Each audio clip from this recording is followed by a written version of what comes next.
Hello, and welcome to the Totally Schway podcast, a podcast about the DCAU. My name is Mary. And my name is Luke. And today we're going to talk about stuff and things. Stuffs and things. How are you today? I'm really tired, but other than that, wonderful. How are you? Next question. No, just kidding. It's that time of year, isn't it, where you feel kind of like down in the dumps. I mean, I say that time of year, but some of us feel that way all the time.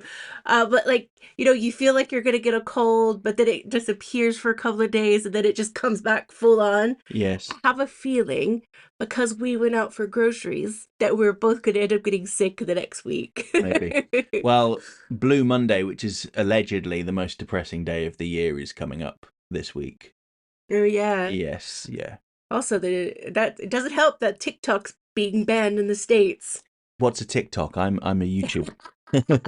Yeah, I watch organizing videos and cute animal videos on TikTok. Like, I love cow videos. Like, I do. And goose. Any goose. But yeah, so shall we get into today's topic? Or do you have any news? I've done this on purpose because I know what the news is. I think I know what the news is. And I'm just like,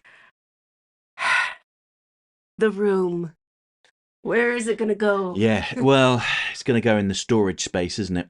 Yes, so Mondo, very stealthily, last night at the time of recording, announced that they will be unveiling the details of their 1/6 scale Clayface action figure exclusively with IGN on Monday the 20th, which I believe is Blue Monday. So there's a reason not to be blue, everybody. Yeah. Until you see the price for this thing. Oh my god. So I've shared pictures of the figure that Mondo have shown.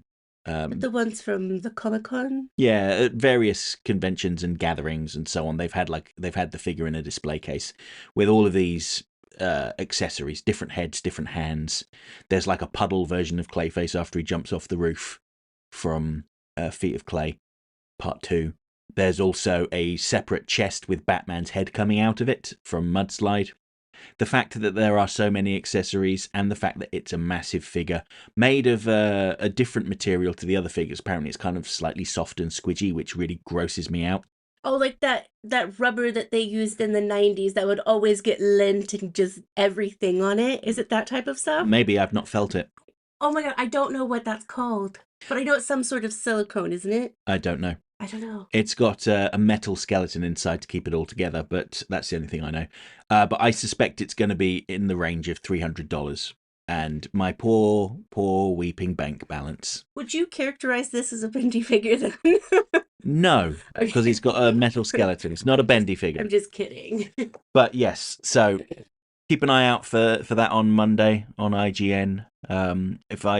When it's announced, I will doubtlessly share pictures in my community if for some reason you don't like going to IGN.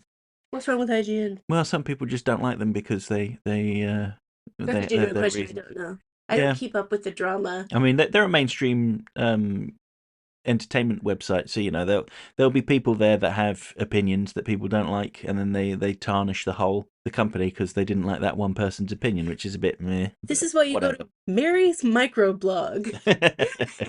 That's why everyone just watches my videos. Go to Mary's microblog, a blog that has not been updated since 2010.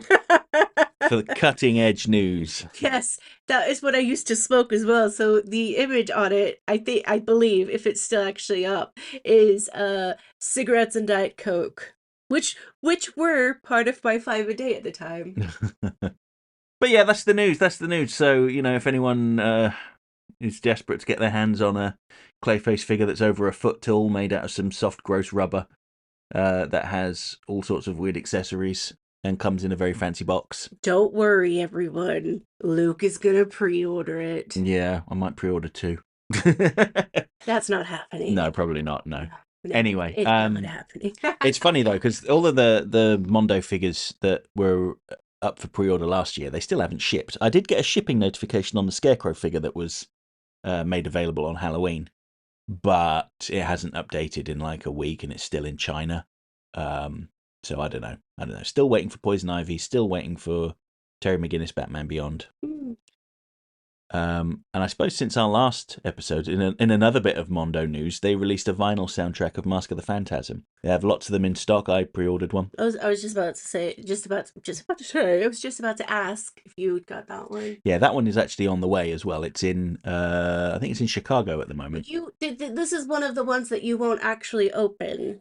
I don't know. Probably not. I don't know. Because I have vinyls, but I actually want to use them. Mm-hmm. But I have a record player. Mm-hmm. It's just not a great one. So I have been for the past year looking into record players, but I think that is about to end because I think I found the one because it's a Bluetooth one. Okay. I just wanted you guys to know that. Mm-hmm. Crosley, I think is what it's called. Mm-hmm. Yeah. Anywho.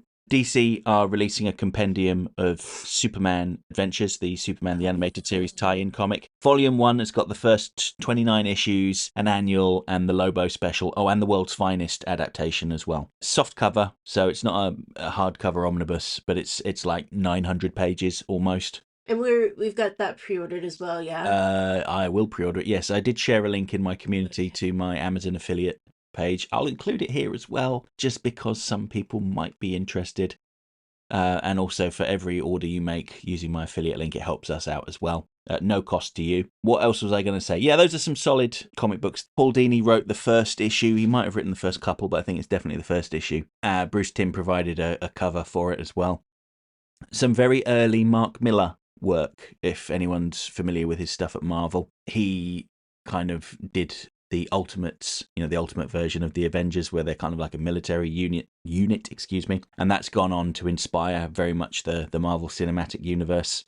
But yeah, he had his big break doing Superman Adventures in the American comic market. Did some fun stories in there, some involving Mr. Mxyzptlk and Parasite and so on. I think there's at least 2 of his early issues in this compendium, and the rest will be in volume 2 whenever that comes out. I have been I have been on a bit of a Superman and Lois Lane and stuff like that kick. So that's really cool. I mean, I think at least once a year I get on kicks like that. Mm-hmm. Usually it's around my birthday because I like to watch Justice League or like Superman or something around my birthday. And I don't know why. It might be just a comfort thing. Mm-hmm. Blabbing. Shall we get into today's topic? Yes. All right, so today's topic is DCAU bit characters. Mm-hmm. And I will give you the honor of going first. Billy the Seal Boy from Sideshow. He's such a wholesome little boy. Bless his heart. So he's part of the circus troupe that are living in the woods on their reclusive farm, and Killer Croc stumbles across them. And actually, really, Billy saves Croc's life because Croc had been tranquilized by the police. Yeah. And he was on the run, and he kind of passed out and fell in the river and got washed away. I don't think, well, he probably would have drowned because he isn't actually a crocodile, but Billy is so wholesome and enthusiastic. He's called Billy the Seal Boy because he's basically got flipper limbs, and he just kind of crawls around very slowly. He's drawn a lot to look like, I nearly said Astrobot then, Astro Boy, with the big eyes. And he's just so enthusiastic and wholesome. Bless his heart. He keeps saying to Croc, like, oh, we should go swimming tomorrow. Won't that be fun? Croc's there like, yeah, great. Yeah, where's the money hidden, by the way? It'd be nice if we took the money with us. It's so sad that Croc takes advantage of them, or tries to take advantage of them. Yes, yeah. Because they were kind to him, and in a world filled with absolutely hateful people, including in this comic slash TV show, they were so nice to him, and he's got to screw him over, doesn't he? Yeah, well, all of those people from the circus were nice people, despite the fact that they would have had a very similar experience to Killer Croc because of their physical differences. They would have been mocked and leered at and laughed at and just had an awful time. Yeah. But they didn't let it turn them bitter and become hateful like Croc did. Yeah. And they became a group of people that just looked out for each other and just tried to find the good in the world, a Yeah. good in their own little world, I should Well, say. yeah, that's exactly it. And they saved up the money they made doing Mhm. that what I would view as a degrading job, just Very, standing around and being mocked. yeah. But they saved up the money so that they could buy the life for themselves that they wanted. And then they just pieced out. And they're not at all bitter or resentful of it. They're like, well, it wasn't a great time, but we've got the life we want now, and we're very happy. And we Yeah. offer you a place here too, Croc. You're one of us. We can tell that just by looking at you. Mhm. You are welcome here if this is what you want. And he completely betrays them. Mhm. Now, this is very timely of me to say this because I just put a video out about Sideshow. I made it 2 weeks ago, but it's out for the public now. So go watch that if you haven't already. But if you're listening to this podcast, then I am 100% certain you will have already watched that video. If you haven't, what are you doing? Huh? Yeah. What was that? Yeah, all right, all right. I'm just kidding. I was. I know you are. You did the subtitles for it. Anyway.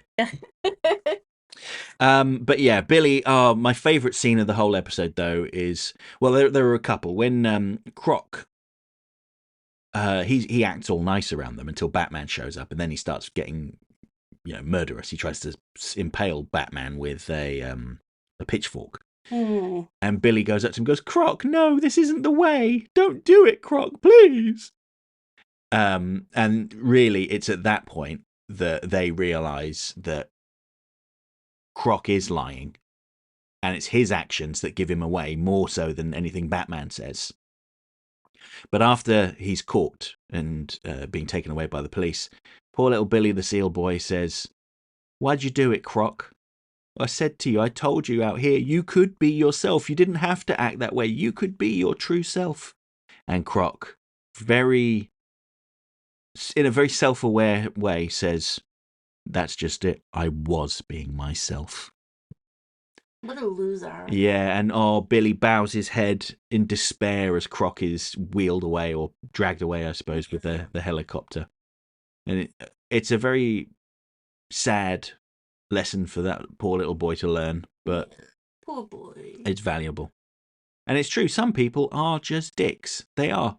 And it's not necessarily anything personal against you. It's not like they're just targeting you. That's just who they are. And if these kind of people are in your life and they make you unhappy, cut them out. Just get away from them. Let them do what they want to do. Fine. As long as it's away from you. But anyway, I'm going to go to your next bit. That was just like my 2024 there. And my 2009 and everything. Cut them out. Yeah, cut them out and go. It's not that easy, but you can take steps, is what I'm saying. Baby steps. So my my bit character, I'm going to say, but I think Luke's going to end up talking about him the most, and that's Lobo. Because in Justice League, Lobo is a bit character. Yeah. He's not, despite what I would like to think, but despite what I wanted, I would have liked to have seen more Lobo. But what was great about Lobo coming in is you got the point. Yeah. And you got the fact that Lobo is a fun character. Not perfect by any means, but he's a fun character. He's a bad guy, but sometimes you need a bad guy. Yes, I mean he has his morals, doesn't he? Yeah. If he makes a promise, then weird morals, but yeah. If he promises to do something, he will do it. He doesn't really betray people. He might tell a little porky pie here and there, but he edges on the line, Yeah, exactly.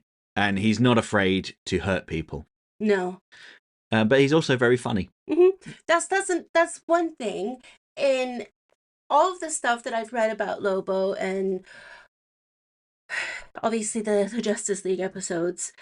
I just like the fact that that is one character that just stays true to themselves. That doesn't need to have this whole moral compass lesson, if you know what I mean. Yeah. he knows he's doing something bad sometimes. Like he knows he's gonna do something bad. Does he care? Probably not. But the thing is, if he's doing it to be a part of a team or just to help someone out, sometimes you get that little spark in him that's like, yeah, I'm here to be part of the Justice League. I'm gonna da da da da. You could see that there's the actor who played him. Who is that? Garrett is his surname. What's his name? Big guy. Is it Lou Garrett? I'm not certain. No, it's not Lou Garrett. The person who did Lobo's voice, there's this point when he comes in. I have no idea, because I wouldn't be able to do this, but you can tell the moment that he walks in, or that he... It's Brad Garrett. Brad Garrett! Yeah. He said the big guy, because he's super... Yeah, yes. Yeah, Brad Garrett. He's pretty cool, I guess. Yeah, well, he's had multiple recurring roles, and I'm told that Andrea Romano would only work with people that were very nice, and if they weren't very nice, then they weren't going to get a shot. I'm just trying to think, have I heard anything wrong about him? No. But Brad Garrett did such a great job with him that you see these little moments where he knows that he should have values and morals, but there's a split second there where you're like, does he actually know? And then you hear it kind of switch back to Lobo, and it's literally like a split second. And I don't know if it's just me that feels that, but wow, the Lobo character in the Justice League episodes really struck a chord with me that was like, it was much needed. Mm-hmm. I like in his first episode, Superman, the animated series, the main man, Lobo comes to Earth. no discretion or anything like that. He's caught on camera, and they're like, "Oh my god, aliens have arrived!" And they're a scroungy biker on a motorcycle. Yeah. But he goes to a police station, and he's like, "Hello, yeah, how you doing?" I think he says, like, "Hey, how you doing, Clyde?" Something like that, and says to the front desk guy, "You know, I'm looking to find Superman. How do I get a hold of him?" And they're like, "Well, we don't have a way of getting a hold of him, but he has a way of just turning up when there's trouble." And he goes, I can do trouble. Mm-hmm. And he starts shooting the place up. He's not actually hurting anybody, but he does set up an atom bomb. And then when Superman turns up, he's like, "Oh, great. I don't need this anymore. Forget about that. It's fine." I forgot about that. But it's Brad Garrett does it in both of them, doesn't he? Yeah, he does. Yeah. I did not realize how wonderful that character's voice was and everything. Mm-hmm. But oh my gosh. Yeah. Yeah, very distinctive voice. I mean, he plays Bibbo Babowski in Superman as well. Mm-hmm. Lovable, dim-witted Bibbo. Yeah. I should have mentioned him as a bit character, but I had someone else in mind. So do you want me to go again, or do you want to go? Well, it's traditional to treat it like a tennis match, back and forth, back and forth. So I'm going to do my one. Playing tennis. I have played tennis before. But I just can't imagine you at this point in time playing tennis. No, I'm just not, what's the word? Agile? No, I'm relatively agile.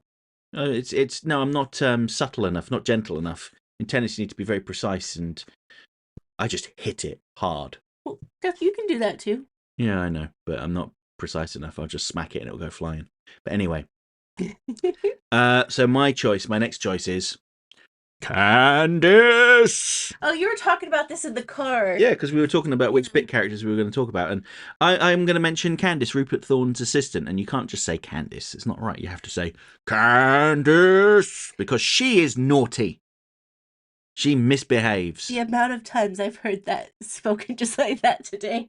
What, Candace? Candace! Yes. I can't even do it. But, you know, she is... I mean, I think it's safe to say that she is Rupert Thorne's girlfriend.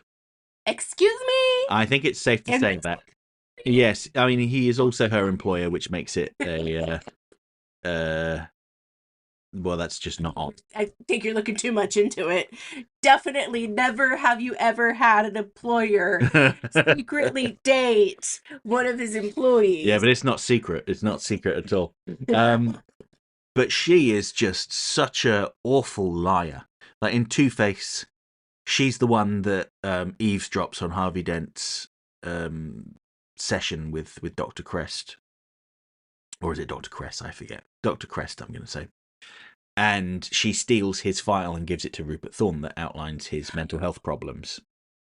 What a little wench. Yep. And then when Rupert Thorne puts out a bounty on Two-Face, Candice goes to Grace Lamont, Two-Face's fiancée, and pretends to be a police officer and gives her a tracking beacon, in case Two-Face turns up, she can activate it and then they'll turn up and arrest him. That's what she says.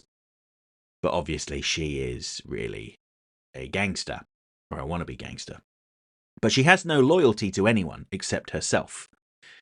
And she even goes as far as betraying Rupert Thorne, setting up Bane as the potential new mob boss.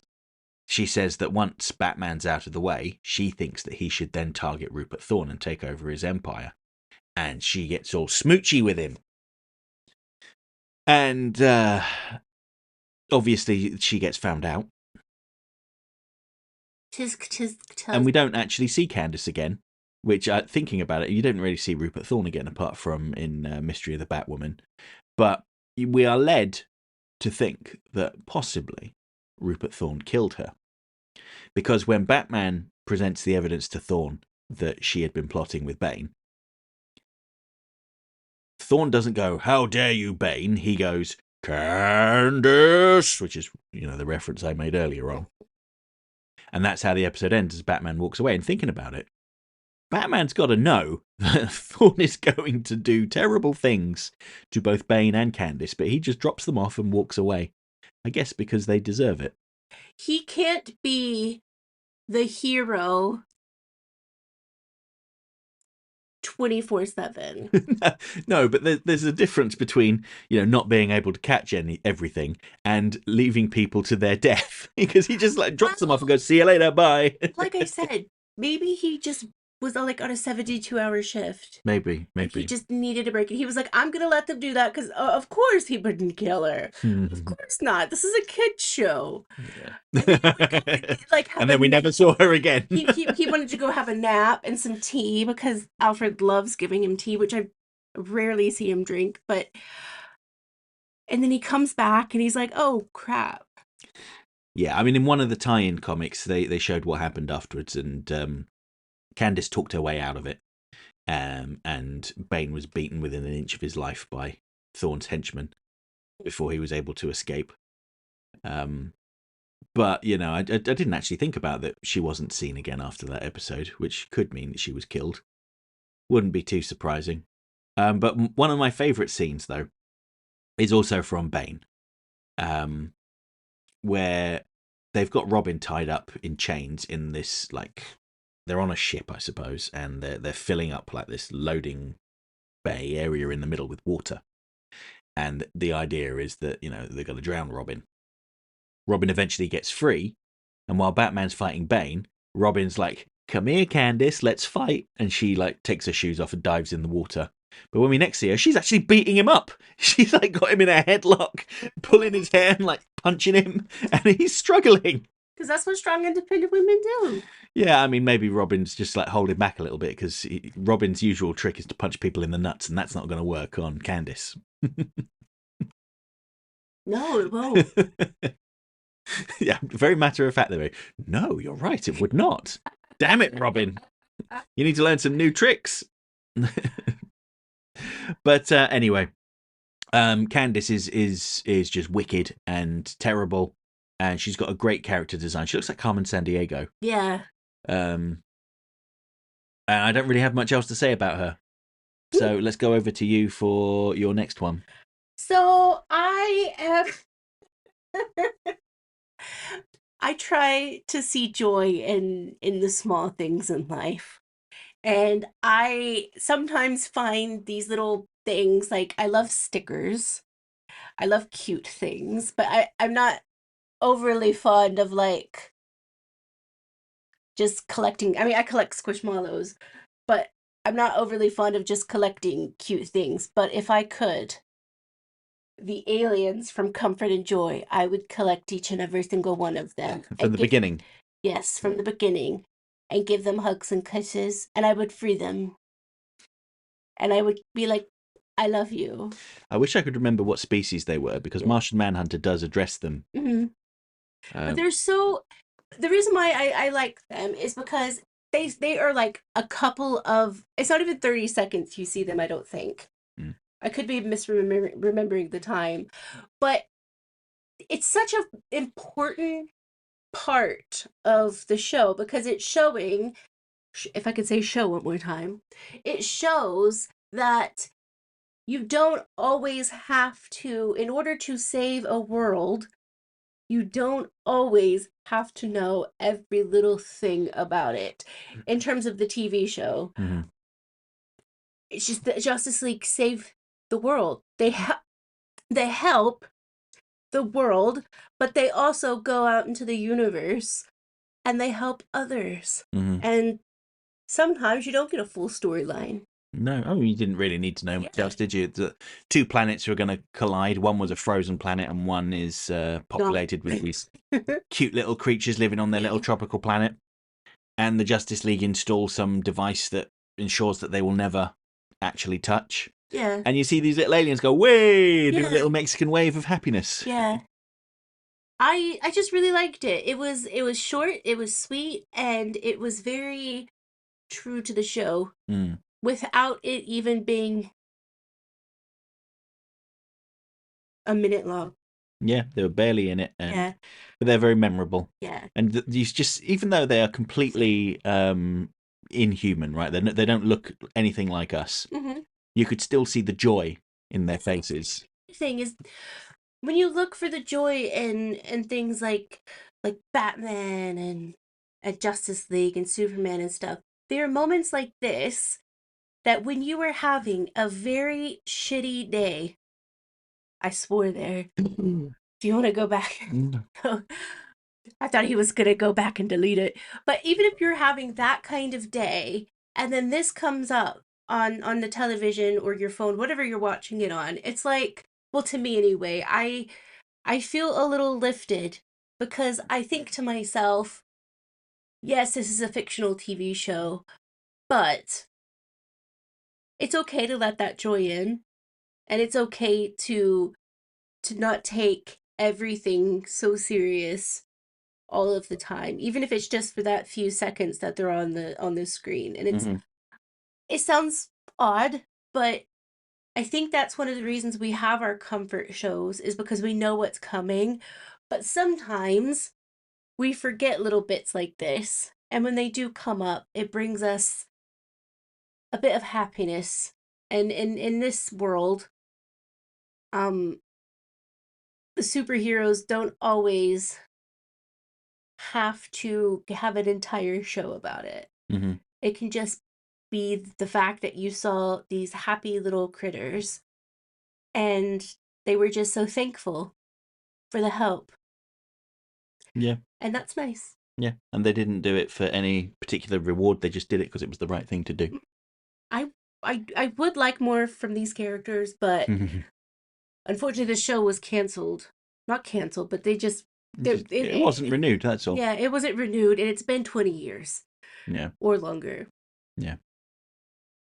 21 years, maybe 22 years? No, I think it finished in 2006, so it's been nearly 20 years. Oh, nearly 20 years. Yeah.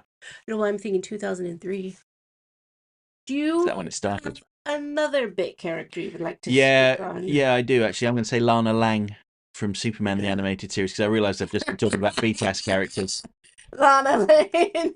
What were you laughing at Lana Lang for?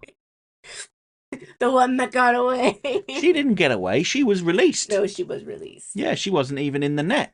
She wanted to be in the net big time. That's why it happened. Like, she really wanted. Catch me, Superman. Oh, please. And he's just like, nope. Nope. Nope. .jpg. Nope. Nope.com. Yep. Oh, back then it would have been like, nope. Newspaper reel. Whatever. Nope. Newspapers. Yes. But Lana Lang, yeah, I think she's... there are a couple of appearances that I think are really good. I love her role in The Late Mr. Kent, where Clark Kent is presumed to be dead. Yes. And the way Superman gets out of it is by pretending that when his car had crashed into the sea and exploded, that he'd been knocked free and he'd hid his head and in his confusion, he called his old high school sweetheart Lana Lang and went to stay with her while he recuperated. Ooh, Lois was not. Oh, yes, that was wonderful. Lois was like, "Why did you call her? Excuse me? You didn't call me, but you called her." Pardon-moi? Yeah, I love that moment. But it's in the episode My Girl is where she features most prominently.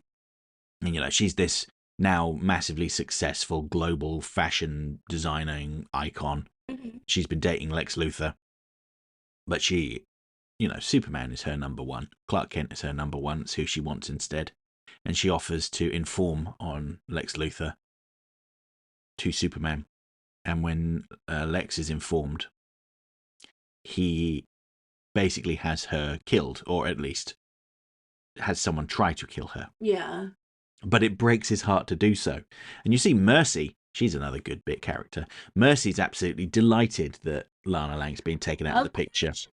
She's like, "Yeah, Lex, good job getting rid of her." And Lex just looks at her almost with tears in his eyes, and he's furious, and he just shouts at her to get out. Because he's genuinely heartbroken that he's got to, in his mind, he has to have her killed. Because he genuinely liked her. Yeah. She's quite likable. She's very, she's quite funny, and she's very intelligent and fierce, confident, curious. Fierce for Lana. That's the word. If I could choose one word, you're absolutely right there. Fierce. Yeah. Because in everything she does, she's got that fierceness.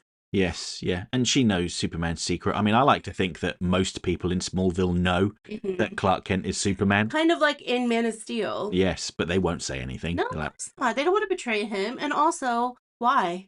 Yeah. What's the point? Yeah, because he had saved most of their children. Yeah. Or most of them at one point or another, and they feel like they owe him, so they're not going to tell anyone. They're just going to be like, "Nope, never heard of no flying man." Yeah. That man you saw flying into the Kent's barn, never heard of him. There are no Kents around here. That was a plane. That was a UFO. Or that was my drone. I was playing with my drone. Yeah, it was my drone. That's right. But yeah, I don't have an awful lot to say about Lana Lang. It was good to see her during the Hereafter funeral as well. I think, if I remember rightly, she was sitting with the Kents. I think she was. But I could be mistaken. I think she was. Which is right where she should be. Yeah. She's family. Yeah. Good character. Yeah. Liked her. So, since we're only going to do 3 apiece, I have 2 that I can choose from, but I want you to pick which one we talk about. So there's Waller. Amanda Waller's not a bit character. She's a significant villain. Montoya. Montoya. Yeah, I agree with you. Now, I was looking at my little notes just now, and I was like, Waller, I do not see as a bit character. I cannot see Waller as a bit character. Because is it CCH Pounder? Oh my gosh, she took even though Waller isn't in that many episodes, you still feel like that because she went with that role and I can't say enough good things about it. Like, I wish that CCH Pounder would have won an Emmy. I don't know the whole like rules with Emmys and stuff like that, but I love CCH Pounder. And that's what my next podcast is going to be about. I love CCH Pounder. But the other big character I like is Renee Montoya. I like Renee because no BS type of gal, and whenever you see Renee, you don't see her as, I talk a little bit, I'm doing a Lois Lane video, but and I kind of mentioned that Lois is like this, but you don't see her kind of cower away and go behind the man or anything. She's like the one that's getting in front of them, that's gonna go like full force and be like, I'm gonna get the bad guys and stuff like that. And also, it's a big character, I would say, that you just want more of. Like you really, really want more. You can. What's great about Renee Montoya to me is that a lot of it is up to your own imagination. Mm-hmm. If you only watched the show. And sometimes our imaginations, like mine, run rampant and are like, okay, now she's Commissioner Montoya. She's just ended up as commissioner. Well, they did that in the comics. Did they? Yeah, she was commissioner for a while. Maybe that's probably where I got that from. Is I've heard you talk about it or something. But yeah. Do you have anything to say about Renee Montoya? Not massively, no. I liked POV, actually. POV's a solid episode. I know it's just Rashomon, but in Gotham. But Montoya showed herself to be like a very strong, intelligent, fierce, there are those words again, character. And I know people always moan about, girl bosses and stuff. But I actually think it is quite relevant, because when you have a lot of media that just shows women as like, dumb, ditzy, eye candy, basically. Mm-hmm. I can only imagine. 3 for me ain't bad. 2 for me ain't bad. I'm not eye candy. But I can imagine being a woman watching that and just groaning. Like, it's like whenever I watch anything that's got English people in it and they're all portrayed like Hugh Grant, and I actually like Hugh Grant. Hugh Grant's very funny. But when they all get played like, like all slightly awkward, dashing, yeah, all that kind of nonsense, I roll my eyes at the stereotypical portrayal of my people. My people are actually very crass and rough around the edges, and have decent teeth. Reasonable teeth, yeah. But, so I can imagine what it's like for women to watch, these shows where the women are just like airheaded, dumb bimbos. That are, especially around this time, it was bimbos with very pale skin, blue eyes. Yeah. Damsel in distress. Yeah, whereas Renee wasn't. You'd say she was Latina. Yeah, she's Latina. And she might not have been that keen on the male gaze, in some regard. No. Which, watching that back, really, I love that, because as someone who is queer, I love the fact that I didn't even notice this type of thing when I was a kid watching this. And the reason being, because it wasn't a big deal. Yeah, it shouldn't be. It shouldn't be a big deal. And that's what I love about even the bit characters in these shows can make a huge difference. And it's important to have characters like Renee Montoya. I do wish they had more of her story. But hey, again, our imagination is a tool that we can create things with, which is awesome. But we can create a story for her. And my story for her is that she and her lovely wife are in a beautiful 10-bedroom because they got good on the stocks. 10-bedroom apartment, because why have a house when you can have an apartment in the sky? She's the commissioner. Her wife is about 10 different things, like a lawyer, a boss babe, and she hates MLMs. That's my thing. We all know my imagination goes. And I love that. I love the fact that they gave us the room to let things like our imagination create a story for her. But you still got the gist of Renee Montoya, that she was not going to back down. Yeah. Because it was not the thing to do. Yeah, and I'm kind of glad that they didn't make stories about Montoya's background based on what they had originally thought about in their writer's Bible. Because their writer's Bible some of the stuff in there is in the show, but most of it isn't. So, for instance, the writer's Bible says that Killer Croc is a big game hunter who got bitten by an exotic lizard and turned into a lizard man. That did not happen. The writer's Bible says that Harvey Dent waited for Batman at a crime scene, got fed up, went in on his own, and got caught in an explosion. That did not happen. The writer's Bible also says that Renee Montoya's husband was a policeman who had been killed, and she was very much on the Batman skeptic side. But none of that ever appeared in the show.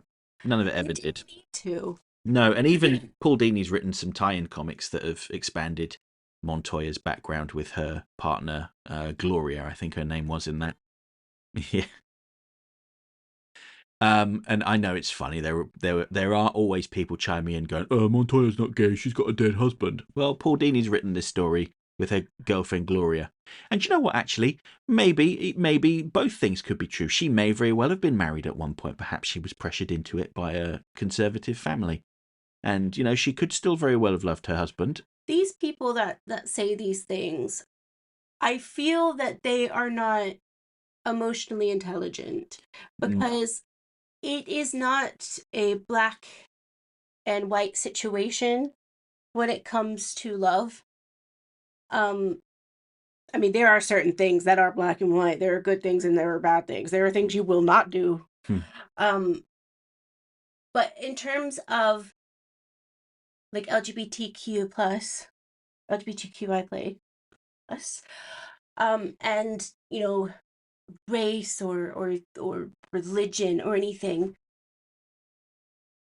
I'm bored of people just saying, "Oh, you can't do that. You can't do that." Why not? There's nothing wrong with that.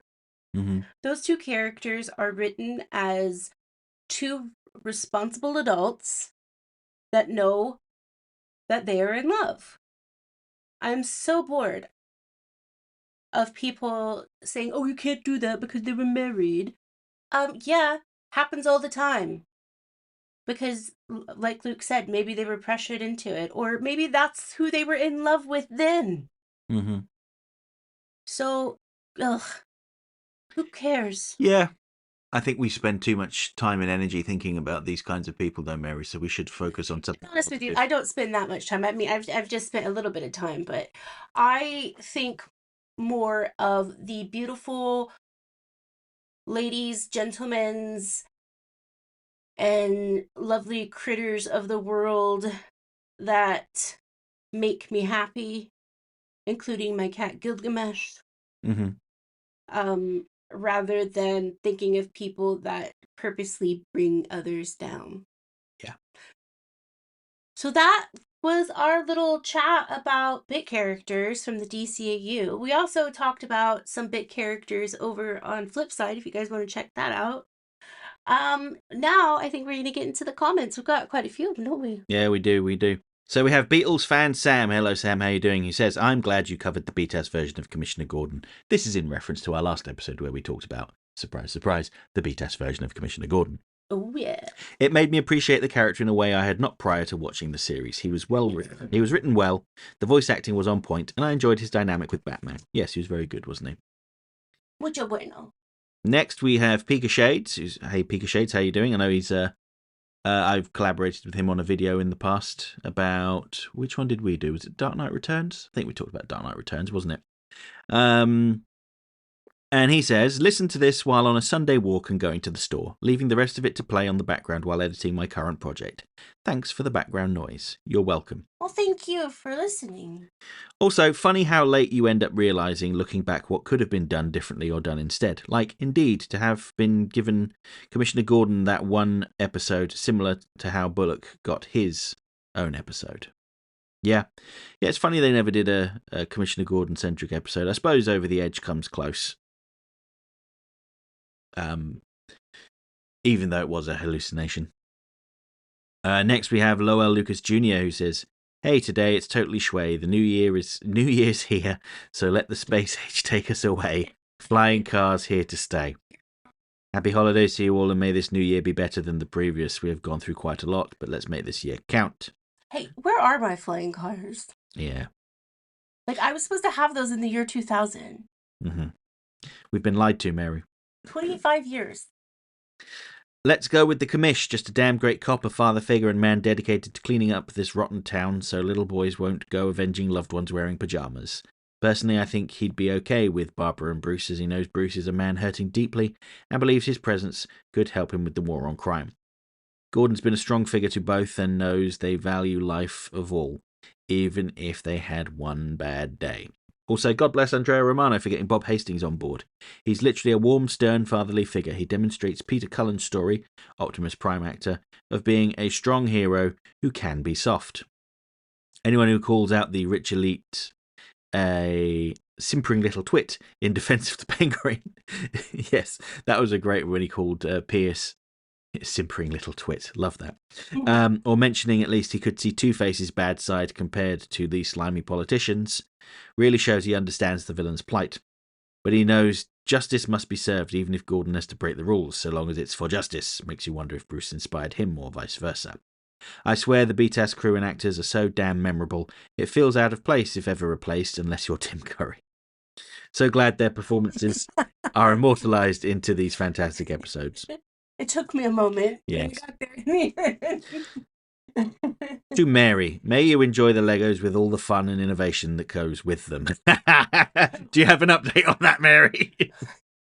I admire people that can find the joy in Lego. But I've talked about this before. I have I don't know if you guys know this, but there are certain types of OCD, and mine is I tap certain things a certain amount of times, and I think of a lot of numbers. Uh, and doing Lego is hell. To put it very mildly, it's hell. And the reason I did it was I thought it would help me relax a little bit. It did the opposite, but I also wanted it to just be done because it was just sitting there, and I know that if I wouldn't have done it, it wouldn't have been built. Mm-hmm. And I'm glad it's done. The worst part of it was the gargoyles. Um, and I hope one day that they have a machine where I can just push a button and everything's built because I a week of my life is gone. I'm going to continue the comment then. Like Luke, I've had a hard time with them. I blame the neighborhood kids playing with my sets and damaging them on the lawn. The anxiety just wasn't worth it to me, so I stayed away from them. To Luke, I've finally got an HBO Max again, and we'll be binging Penguin, Creature Commandos, and other great shows before the streaming channel boots off a lot of their classics at the end of the month, especially Looney Tunes, Beware the Batman, and even Brave and the Bold. Oh, I didn't know they were getting rid of Brave and the Bold. Such an unnecessary loss. That suggests to me that they're selling the streaming rights to someone else. Yeah. To you all, may the new year be bright and awesome. At the time of this message, I'll be healing from my surgery, so wish you all the very best. Yeah, and all the best to you too. Hope goes as well as the last surgery, which I think went well. It's gonna be great. We're gonna say it's gone well. It has gone well. Next, we have the latest tome from Big Mikey P, Michael Andre Parlon, on his main account, so the suspension's over. Okay. Michael. 2025, the year of the surprisingly decent Call of Duty Black Ops 2. We'll see how the history book shall write about its events, but I hope there'll be more silver linings when compared to last year's. Anyway, just starting this year by finally starting to reread Little Women, with Little Men and Joe's Boys following after that's done. Oh, and also going to try rebinging on Greg Wiseman's Gargoyles for DCAU-esque Schwayness, and finishing up on Oja Manjo Doremi Dokkan in preparation for that rumoured 16 to 20 sequel series. Among other oldies but goodies animated work. Might even want to try rewatching Criterion level oldies too, like Akira Kurosawa's Seven Samurai all the way to Dreams. Good job on Power Wash Simulator, Mary. Get good with Vampire Survivors, you two. Hey, we've both platinumed it. I've platinumed it on PS4 and PS5, so I cannot wait until they come out with I don't know if they are coming out with new DLC, but I cannot wait until they do. I love that video games so much. Yeah, Mary unlocked all of the characters, all of the weapons. I haven't actually finished the Castlevania stuff. No, I think I did. I didn't bother unlocking all of the characters. You finished it, but you didn't unlock all the characters. Yeah. Anyway, 958 pays to have really good ADV. Heck, it's something already mastered by the Japanese anime industry, even while the rough shot He-Man and G.I. Joe were still airing back in the 80s. It's oh so easy to rewatch Dirty Pair, Fist of the North Star, and Pat Labor these days because of that. 1448. Gosh, I love such verbal double take moments in cartoons, especially ones where kids are allowed to watch. Don't mind the lack of backstory, even without prior knowledge of stuff like Batman Year One. Anyways, good thing the DCAU doesn't have him do adultery with Essen, far as we know. The Writer's Bible can still be canon with elements not explicitly shown in the show. Besides, it worked for, say, the Fallout Bible that fleshed out the first and second games plus tactics and maybe even New Vegas. 1953. And also Gargoyle's Archmage. Lots of voice actors plus writers, storyboarders for the DCAU collaborated with that contemporary cartoon, after all, and his role on Freakazoid was the Lobe. Yes, thank you. I did say it was a brainy character, didn't I? That David Warner had played. For me, the best DCAU Commissioner Gordon storyline is the Batman Adventures 1992 tie-in comic featuring him personally rescuing an undercover cop, with assistance from good old Matches Malone. Issue 15. Badge of Honor, methinks. Yeah, did I mention that one where he went up against Rupert Thorne? If I didn't, I should have. The screw the rules, I'm doing what's right trope. Yep, that's James Gordon in a nutshell. All right, although stuff like Batman Rise of Sinzu video game do show its flaws. 2829. I'd someday like to see a character who instead swears on non-21st century Earth languages. Basically a veteran operative who'd rather say Goram, Frel, Stang, Criff, and Mother Carker. Actually, a better POTUS candidate may be Barbara Gordon. Yes. 3154. Dr. Phosphorus? If so, that's because his tale has big ramifications for James Gunn's DCAU. 3245. Timestamping. 35 minutes. It's magic hair. It has to be surprisingly dirt-proof, snag-proof, and not even needing lots of shampoo, conditioner, scent, combing, and drying maintenance, although at the cost of the borrowed body, just utterly refusing to make the wielder cut it short. Price of ultimate power, that. Decorating with braids, ponytails, and pigtails can be allowed, though. 3547. Funny, I also commented on bearing the pain of monthly periods when it comes to such body transference. Guess Luke forgot. I have no idea what that is in reference to. Maybe I should click on the timestamp. But anyway. Not all religion is nonsense, though, and that's despite me not being a Sunday Mass guy. Can sympathise with Mary when it comes to some dubs. Never understood the Gundam Wing Ocean dub fandom, for one, when the same voice cast did better on Beast Wars Transformers, and the first Dawn of War and Winter, Assault and Dark Crusade. Once more, ADV studio quality matters. However, I will still boldly reiterate that FLCL Cowboy Bebop and Pantheon Stocking with Garter Belt works better on superlatively dubbed form, while works like Tengen Toppa Gurren Lagann, Toradora, and although not an anime, the Metal Gear Solid original trilogy have equalled the original Japanese audio counterparts. 4223. Unintentionally unresolved loose ends can ruin great storylines, you know. Remember the Surtur arc of Avengers Earth's Mightiest Heroes, anyone? The second season of Spectacular Spider-Man? The video games Advent Rising and Prey 2006? Sorry, not sorry, IGN. That's for putting that banal newswoman in Mass Effect 3. Jessica Chobot? What's wrong with Jessica Chobot? That Spectrum Man Frostbone's tale hits right like a fair good oldie Mahou shoujo anime. Kudos, author. Strange take. I'm more into the Fleischer Superman and Superman the Animated Series, not the John Williams Superman movie duology theme. S-words not allowed for me, so Mary, you need to apologise to Big Mikey P for dropping an S-bomb earlier. Oh, I'm so sorry. I don't swear as much as I did when I was a kid. Oh, I do. But I try not to. I'm really sorry. I was being facetious. You don't need to joke. Okay. He just said he doesn't swear. Anyway, Themyscira shouldn't be entirely outdated. A complaint of mine would be in the unoriginality of costumes in Halloween episodes. Please, we need less Darth Vader and more ODSTs. Honestly, if I have to do multiversal stuff, there'll be more like import-export fan service, like the operative flying Zarin design TIE Defender, a Xanatos exosuit that looks like the Gargoyle Goliath, an arsenal that includes a perfect dark farsight, and an emergency portable Scranton reality anchor against magical beings. And that's just excluding his fellow squadmates, who all are true companions, not unlike the aforementioned Ojomanjos and the colourful stick figures in the animator versus animation saga. And in case of crossovers, there'll be more like exploration story arcs, with perhaps the possibility of all the interactions and friendships formed paying off in a season or series finale, if not finale, probably, in case there'll be more stuff in the future. Perhaps a video or two about bit characters that should have been used more may suffice. Examples include Maggie Sawyer's beloved partner Toby Raines, SCU ace Corey Mills, and Alfred's beau Maggie Page in BTAS. I love Maggie. Yes. We love Maggie. Well, thank you for that, Big Mikey P. Managed to get through it relatively easily this time. You're going easy on me, it seems.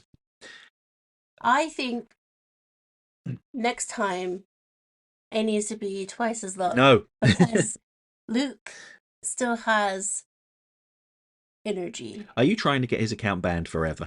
I love Big Mikey P. I'm not even just saying that to be sarcastic or anything. I actually really do like him. And I also like hearing my husband's voice, so I'm just saying. You're in the right place. Okay, next. Ryan Jones. Hello, Ryan. Hope you're doing well. Says, I find this version of Commissioner Gordon to be the best version of the character. Yet he is so much of a good father and friend, you know that Batman, Barbara, and even Harvey Bullock would take a bullet for him. And so would I. You know, I would too. My favourite Commissioner Gordon moment is in I Am the Night when Jim says to Batman, I wish I could be a hero when I was young, and Batman says, you are Jim. Will Ferrell will be producing a live-action Totally Spies series on Amazon Prime for young adults. I hope it is good and that he doesn't F it up. You know what? Here's the thing about Will Ferrell is a lot of the stuff that he does is just pure comedy. And you would think that he wouldn't take something like that seriously, but I think he'll do a great job because he's passionate about it. Because he doesn't take on that much stuff anymore, does he? I don't think so. I think he's more in his, like, I'm going to get stuff done that I like sort of stuff. So, I like that. Last year, my boss went to the Champions League final. I think it was in Turkey. I think it was that one in Turkey. And he was sat next to Will Ferrell to watch the match for some reason. Well, he must like football. But that's my Will Ferrell story. What is the match for? Is that tennis? No, it's football. Oh, okay, then I would like proper football, not American handball. Soccer. Yeah, football.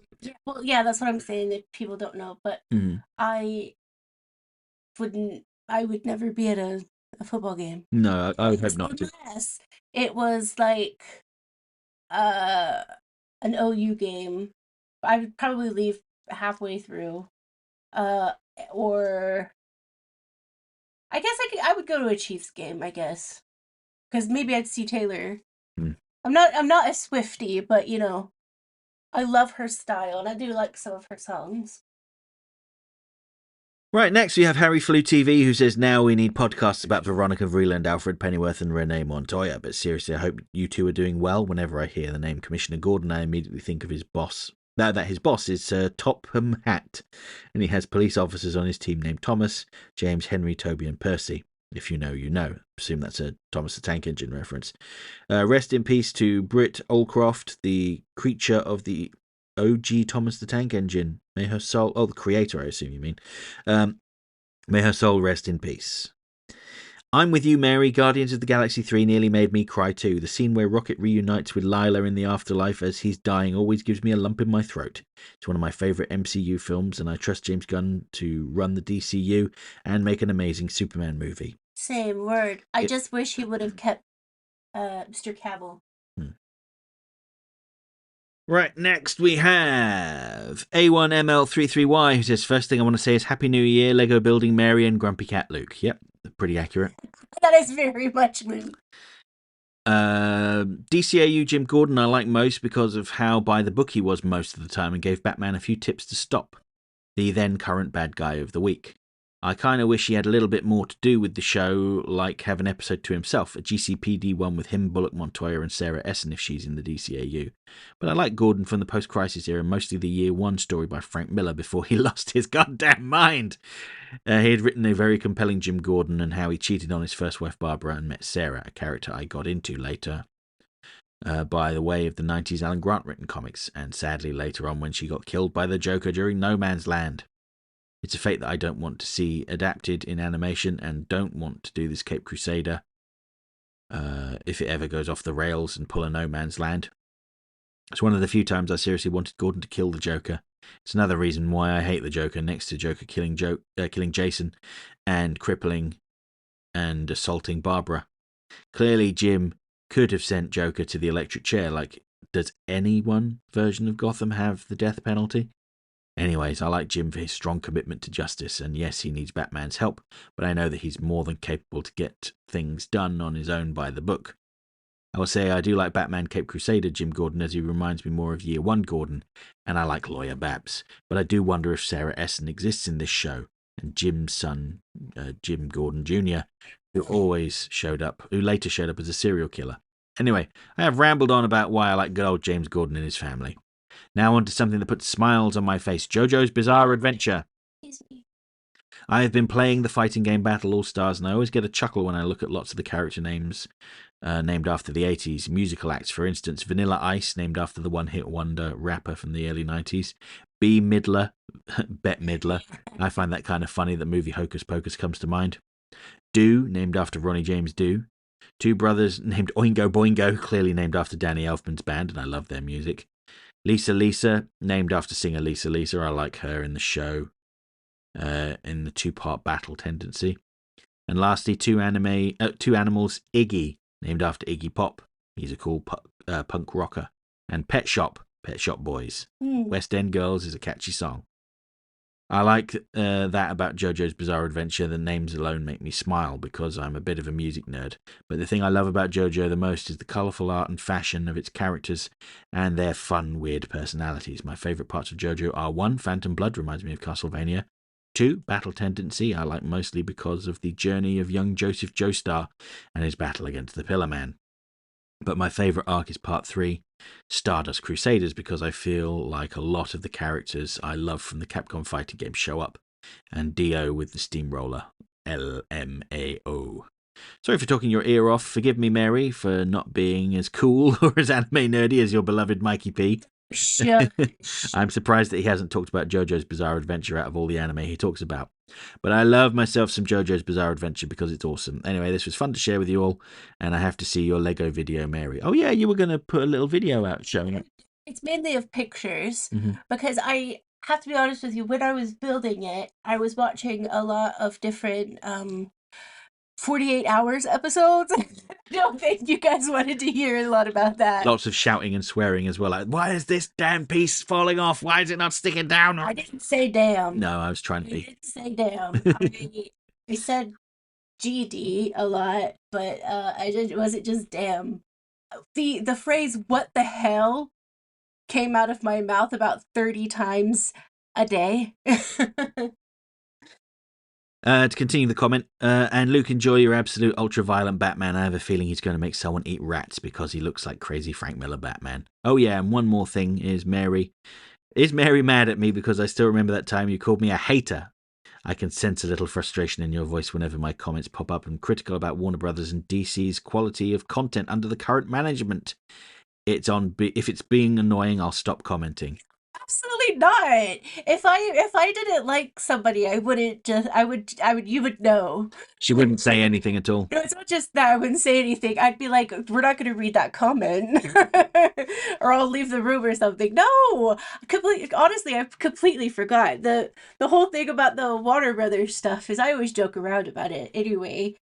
That I don't know. I don't exactly know everything that I would change about Warner Brothers at the moment, but honestly, I just think it's a big joke. Yeah, you don't need to be positive about them. They make lots of silly decisions. No, I'm not even positive about myself most of the time. But no, there's never any frustration. Like, none of you guys have ever frustrated me or or made me mad or anything.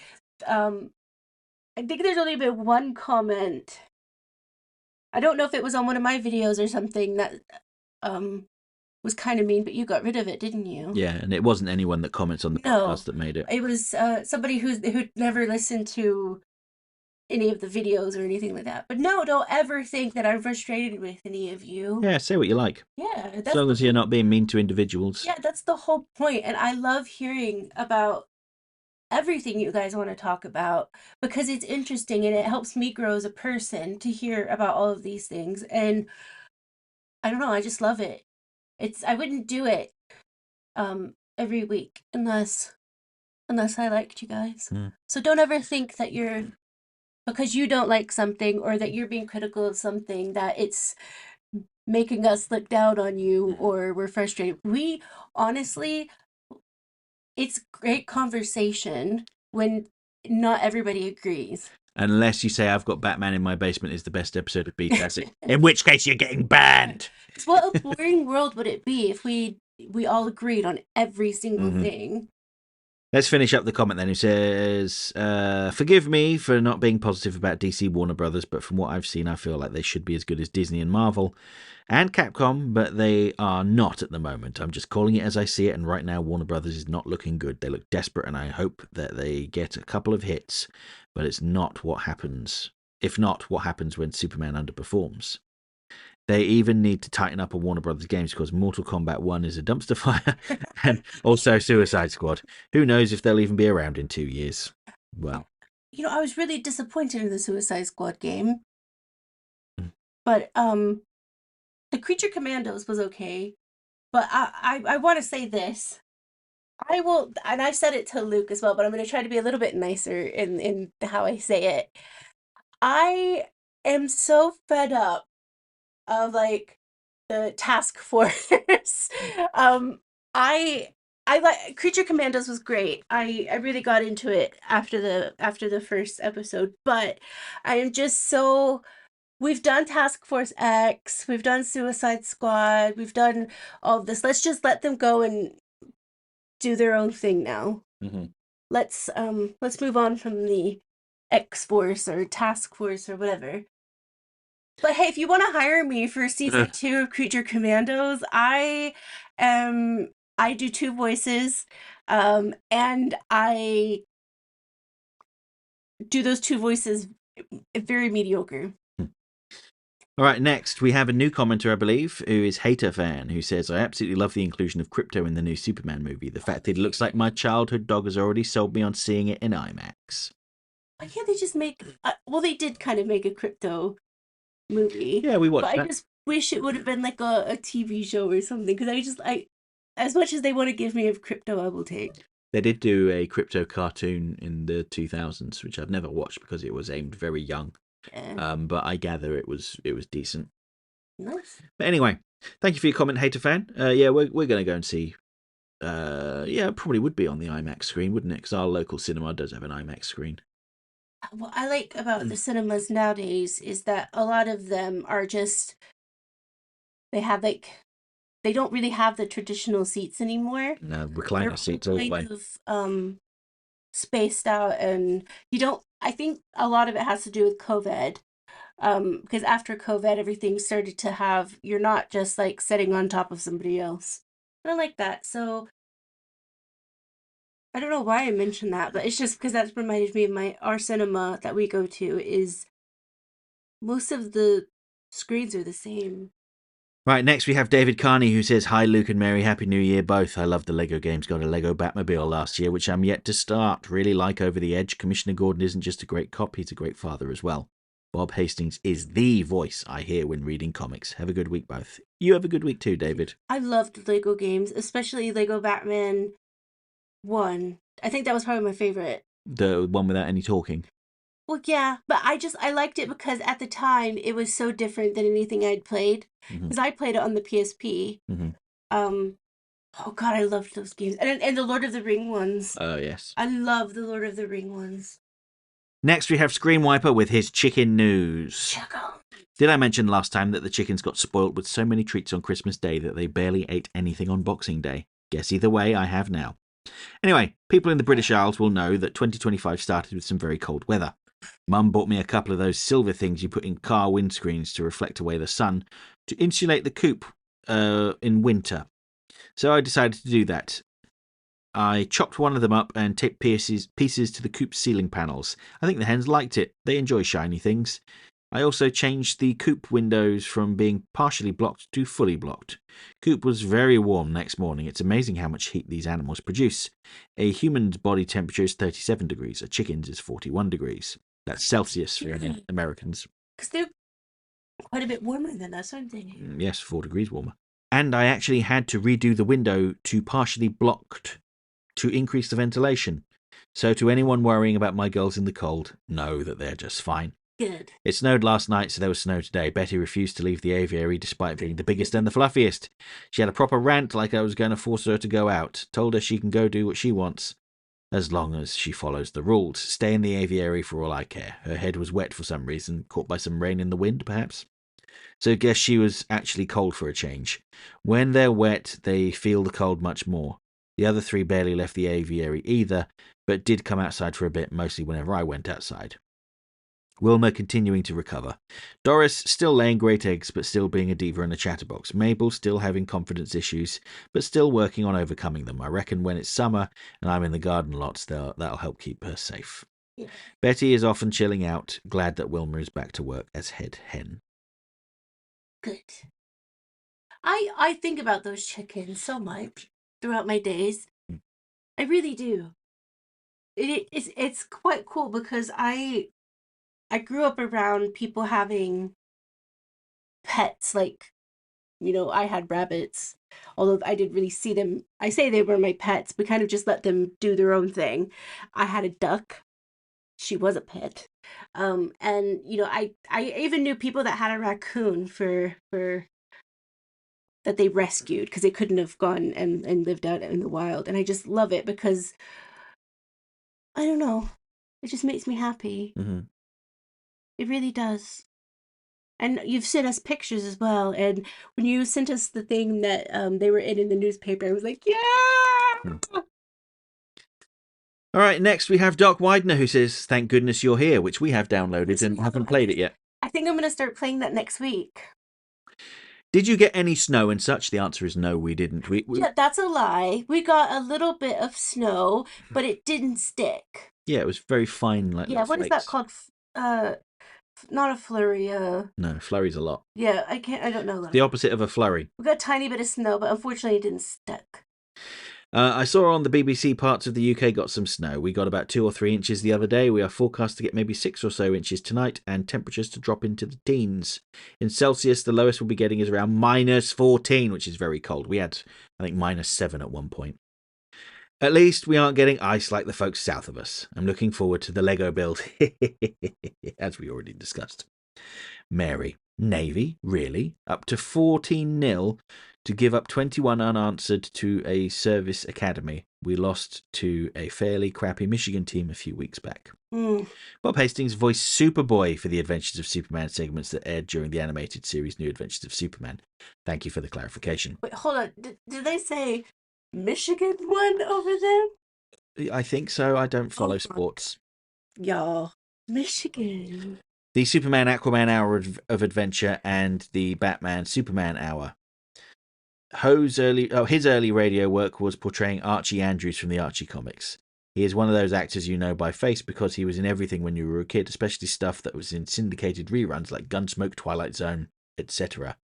Outside of Michael's Navy, where he was part of the cast, most of his TV work was 1 or 2 episodes and he was off to the next show, and General Hospital, where he was on for quite a few years.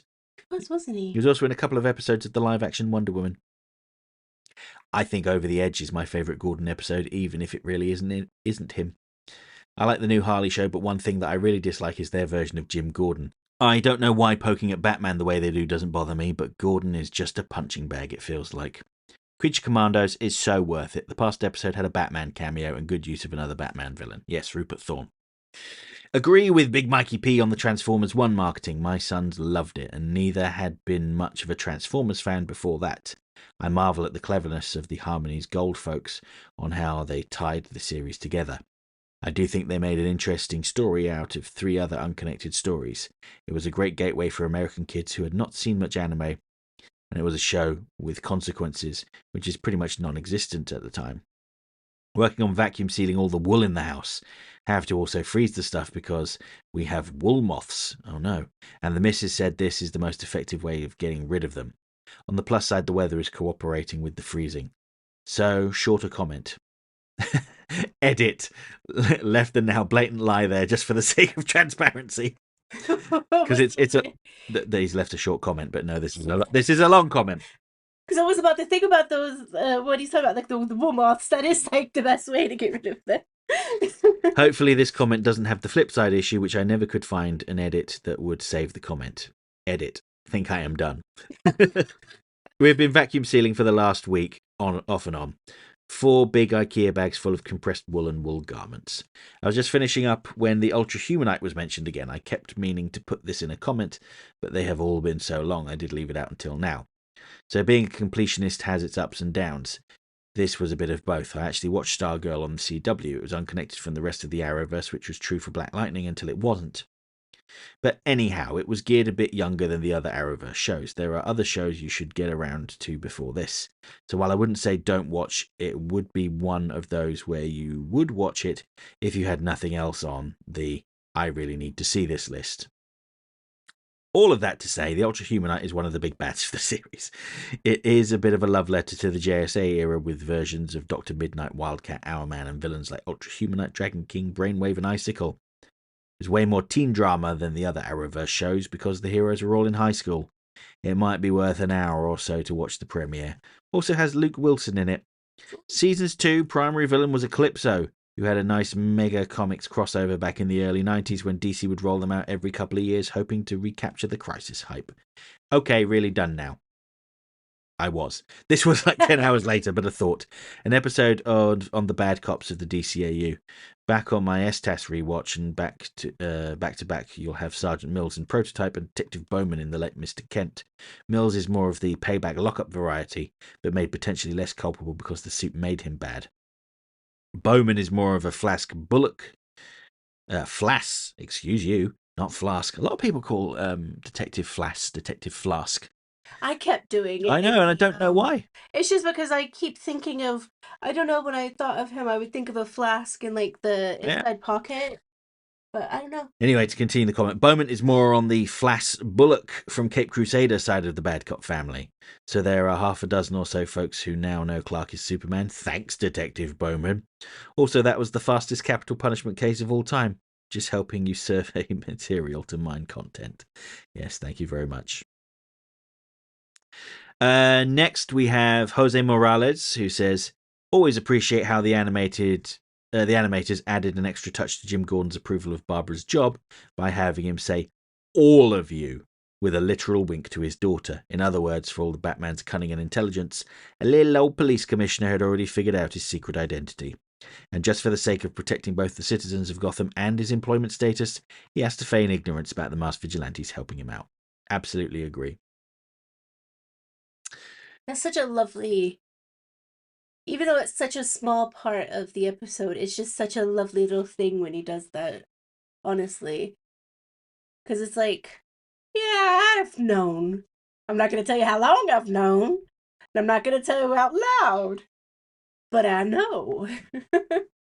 Next, we have a new commenter, Laurel Silberman, who says, this is my first time tuning in to Totally Schway, and I loved it. I'll have to go through... I'll have to go through these episodes now because it was really enjoyable listening to you two shoot the shit about whatever you wanted. Happy New Year. Happy New Year to you two. Glad you enjoyed it. Thanks for commenting. And I don't know what else to add. I think a lot of the upcoming year is going to be very much like that because I have some things planned for the podcast, but a lot of it is about like us watching a TV show for the first time or whatever and just giving like our honest, unfiltered comments and stuff about it. So I really like that. I really appreciate you saying that because that's kind of what I want. I don't want it to be just us talking at you either because I am going to ask you guys to be involved at some point as well, because I want to Dun, dun, do dun. an episode where we just answer your questions. Okay, next we have someone who's been missing for a long time has returned to leave a comment, and he's going to address it. It's RDP16 Rules. Oh my goodness, I haven't got a day without thinking of you. And that's not even me being like funny. It is actually true. Because I think of the joke I made on our on the episode we did in April of last year. And it was a joke one for the April Fool's one. So he says, "Hey, Luke and Mary, long time no chat. That's mostly my fault. I fell behind once and I kept forgetting to type up a new comment. Anyway, I hope that you both have had a wonderful Christmas and New Year's Eve. My year ended with me losing my apartment and moving back in with my mom. Although I am hoping to start saving up money now that I don't have a crazy high rent bill each month.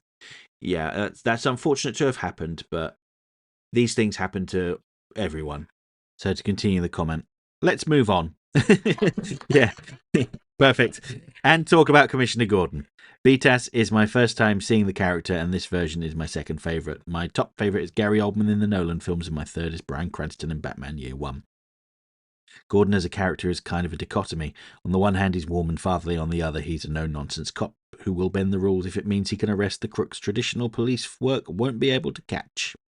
Personally, I like that he's a hard-working cop who looks the other way when Batman fights crime outside of his jurisdiction. Gordon has evolved over the years from a sad Irish stereotype with no depth to a layered former Marine who fights crime until he can't due to his own rules. He can overlook vigilante justice, but won't stand for internal corruption. In fact, if he wasn't associated with Batman, he would have been the best internal affairs officer in Gotham. Instead, he works within the rules to help Batman as much as he can. Now for some hashtag Totally Schway questions. Someone remembers to use the hashtag. Question 1. I don't remember to use the hashtag. Question 1. The Creature Commandos have brought a supernatural element to the current DC universe. Do you think this means we will see Batman interact with more fantastical baddies from his rogues gallery? Should he, or should we stick with grounded reality Batman? Well, in a universe that is filled with like flying aliens and radioactive skeleton men, I don't see how he could avoid interacting with witches and goblins and the likes. I mean, I always prefer grounded Batman, but I've got no issues with. I love witches. I love aliens. Bring it on. Bring me science fiction, but also still kind of keep it grounded. Mm-hmm. But bring me the science fiction. Question 2. Commissioner Gordon donned his own batsuit in the comics. Had BTAS not ended where and when it did, do you think that its version of Gordon would do the same if given the chance? I think based on what he said in I Am the Night, he would have loved to, but he was not physically able to because he was too old. Any thoughts, Mary? No, because I don't know, I just think he knew his own limits in that regard. And he might have just put it on to try it on. Mm-hmm. But other than that, I do think he was well, he knew his own limits well enough.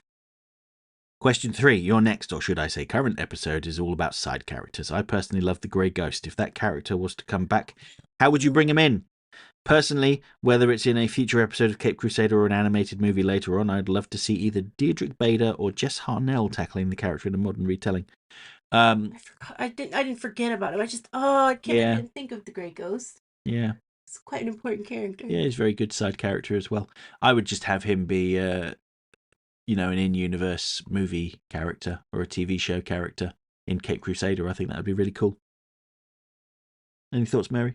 I'm trying to think who I would want to voice. George Clooney. My father, George Clooney.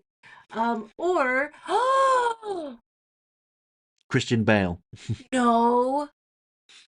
Oh no, I was gonna say Val Kilmer, but yeah. I don't think he's able to speak anymore. Oh my god, could you imagine? Because Val Kilmer to me was his voice was very it reminded me of like the 60s of that sort of film era, but Nicolas Cage.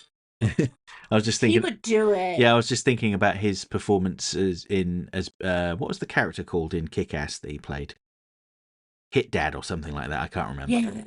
But he basically played him as Adam West, and I thought that was very good. Yeah. Okay, Nick Cage, I've been, or Diedrich Bader. Yeah, Like they said, yeah, like that works. honestly, put Diedrich Bader in anything and everything. Yes. Okay, question 4. If I'm not mistaken, canonically, Bruce Wayne's parents are leaving a Zorro movie when they meet their end at the hands of Joe Chill. In fact, Pattinson is the right age to have seen Legend of Zorro as a 10-year-old. Most kids nowadays aren't familiar with the character, so then what movie should Bruce's parents see when we inevitably get a new Batman? I think they should have seen Men in Black. No, I do like Men in Black, but oh my gosh, National Treasure. National Treasure. I think I've only watched one of those movies, but I'm just saying that because of Nick Cage. Twilight.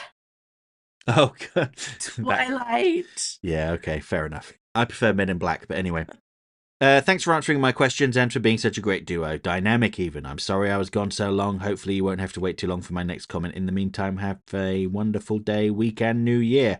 You too. Don't worry. Don't feel pressured to leave comments. It's fine. Yeah. Absolutely fine. Also, if you're ever listening to this and it seems like something has been cut out, it's because I wasn't, I was going to say breathing into the mic. It's because I wasn't talking into the mic. So Luke just had to do that. But yeah, don't feel pressured to make comments because you don't have to. And yeah. There's just one little tiny bit left of the comment, then I should move on. While I cannot agree with your assessment of both The Muppets and Scooby-Doo, I can respect that those series aren't for you. They're for me and everyone else who loves them, lol. Just had to mention them as I wanted to say something sooner and just didn't on previous podcasts. Then again, I'm a weirdo who simply has no interest in watching the Harry Potter franchise, as I basically know what happens through cultural osmosis, so I can understand not enjoying something that is nearly universally beloved.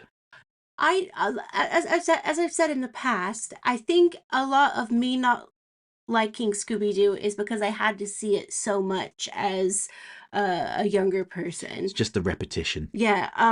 And I've probably seen every episode that about 1 billion times. That's an exaggeration, obviously, but at least 5 times. And with the Muppets, it's not that I don't like them. I guess you could say it is just because I fear them. It's the same with that Dunham guy with the puppets. The comic with the puppet. I think it's Dunham. I cannot watch his stuff at all. And when it comes up on Netflix or something, and it's just like a little preview thing, I'm like, no. Right, next we have Michael Dolan. Hello, Michael, hope you're well. Says, I like the idea that not only does Gordon know that Barbara's Batgirl, he just doesn't want her to confirm it. I also suspect that he's worked out that Bruce is Batman, but also actively tries to avoid learning any proof of it.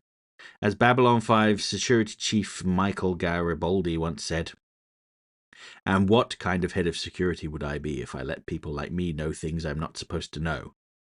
I know what I know because I have to know it, and if I don't have to know it, I don't tell me or let anyone else tell me either.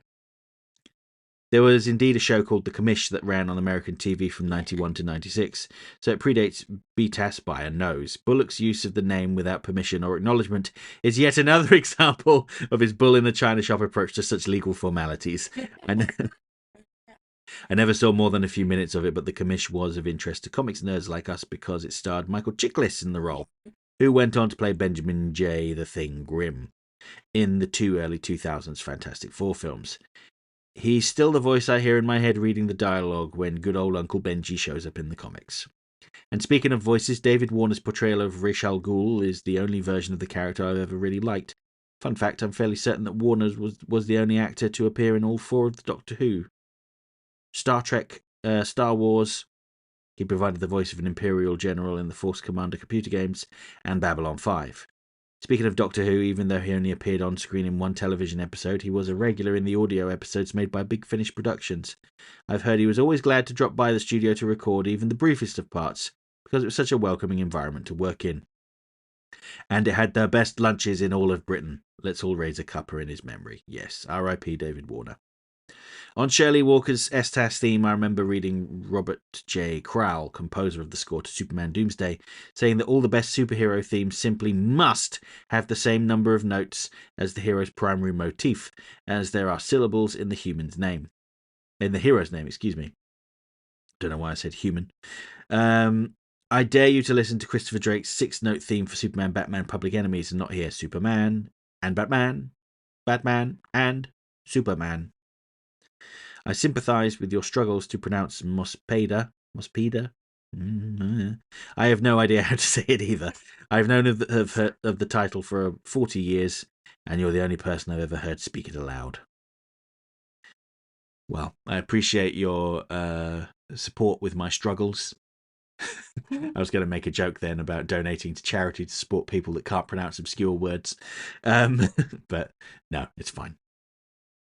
But yes, thank you for your comment. Thank you so much. And the final comment, we have Time Lord Victorious, who says, I like every version of Gordon, animated and live action. I think the only one I don't like was the one in the 80s Batman films. Pat Hingle, you don't like Pat Hingle? Oh, the legend that is the late Pat Hingle. Well, different strokes for different folks, I suppose. And that's it. That's all the comments. Anything you want to add, Mary, before we wrap up? That this year is going to be wonderful. Yeah.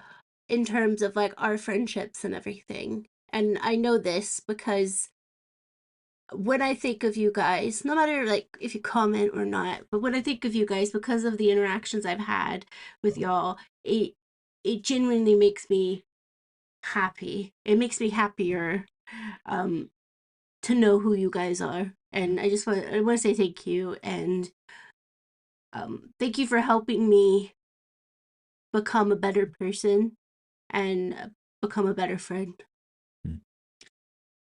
Before we wrap up, I just want to do some quick plugs. So I've just had a video go live about Sideshow.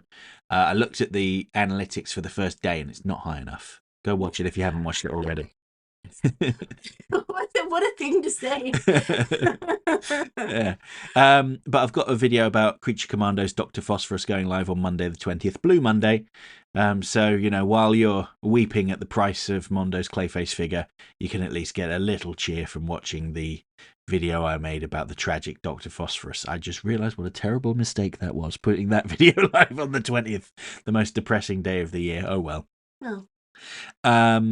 And what is the next DCAU video? It's about a bullet for Bullock. So if you enjoyed the podcast episode we made a couple of months ago, I think it was one of our Christmas specials, wasn't it? Yeah, and if you want to know what our thoughts are on the first episode of Smallville, you could head over to my channel for Totally Schway Flipside, because we might even do it today. It won't come out until next week, but we're going to sit down and give our thoughts on the first episode of Smallville, because neither of us have ever seen it. No, not in depth. I think I might have watched the first episode when it came out, but I can't remember. It was so long ago. I haven't even thought of watching it, to be honest with you, because at the time so many other things came out. And then the next Totally Schway episode is going to coincide with a video that I'm doing about Lois Lane. So we're going to talk, I say a little bit about Lois Lane, but we're going to talk a lot about Lois Lane. Yes, Dana Delaney's Lois Lane. Yeah, the Queen, Dana Delaney. Right, anything else you want to add before we go? I need to lay down. I love y'all so much. Have a really great day.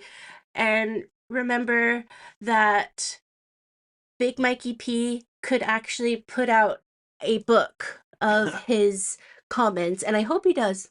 And if he does, I'll be the first person to buy it. I love you. Bye.